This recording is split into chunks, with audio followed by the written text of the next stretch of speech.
أعوذ بالله من الشيطان الرجيم بسم الله الرحمن الرحیم 18واں پارہ 4 رکوع سے 5 رکوع تک ترجمہ کنز ایمان پڑھ رہا ہوں۔ اللہ تعالیٰ اپنے بارگاہ میں قبول اور منظور کرے، آمین ثم آمین۔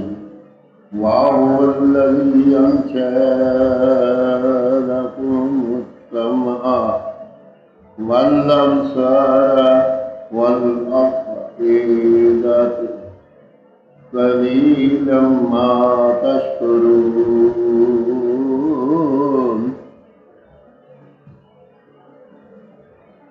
ترجمہ کنز ایمان، یہاں تک کہ جب ہم نے ان پر کھولا کسی سخت عذاب کا دروازہ تو وہ اب اس میں نا امید پڑے ہیں، اور وہی ہے جس نے بنائے تمہارے لیے کان اور آنکھیں اور دل، تم بہت ہی کم حق مانتے ہو، اور وہی ہے جس نے تمہیں زمین میں پھیلایا اور کسی کی طرف اٹھنا ہے، اور وہی جلائے گا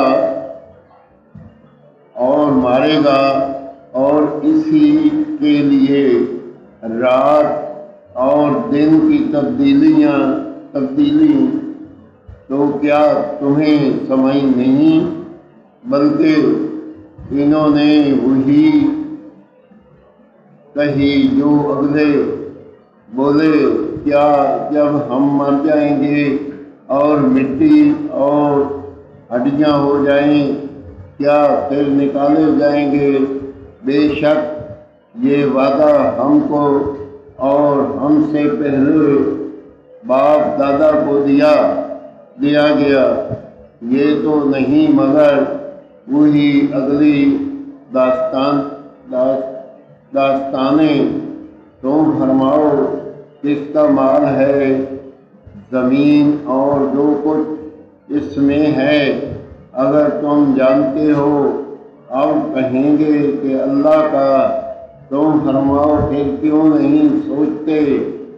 تم فرماؤ کون ہے مالک 7 آسمانوں کا اور مالک بڑے عرش کا؟ اب کہیں گے یہ اللہ ہی کی شان ہے۔ تم فرماؤ پھر کیوں نہیں ڈرتے؟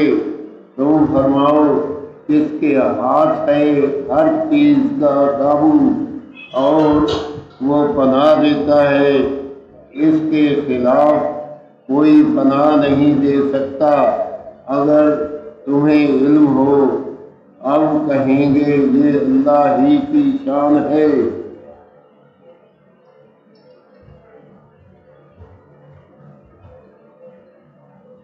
تم فرماؤ پھر کس جادو کے فریب میں پڑے ہو؟ بلکہ ہم ان کے پاس حق لائے اور وہ بے شک جھوٹے ہیں۔ اللہ نے کوئی بچہ اختیار نہ کیا اور نہ اس کے ساتھ کوئی دوسرا خدا، یوں ہوتا تو ہر خدا اپنی مخلوق لے جاتا اور ضرور ایک دوسرے پر اپنی تعلی چاہتا۔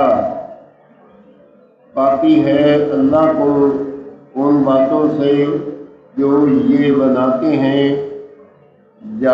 جاننے والا ہر نہاں و ایاں کا، تو اسے بلندی ہے ان کے شرک سے۔ آمین ثم آمین۔ 18واں پارہ 4 سے 5 رکوع کے ترجمہ کنز ایمان پڑھا۔ اللہ تعالیٰ اپنی بارگاہ میں قبول اور منظور کرے، اور اگر اس میں کوئی غلطی ہو تو اللہ تعالیٰ معاف فرمائے، اور جب دنیا فانی سے رخصت ہو ہماری زبان پہ وہ بحق لا الہ الا اللہ محمد رسول اللہ۔ آمین ثم آمین۔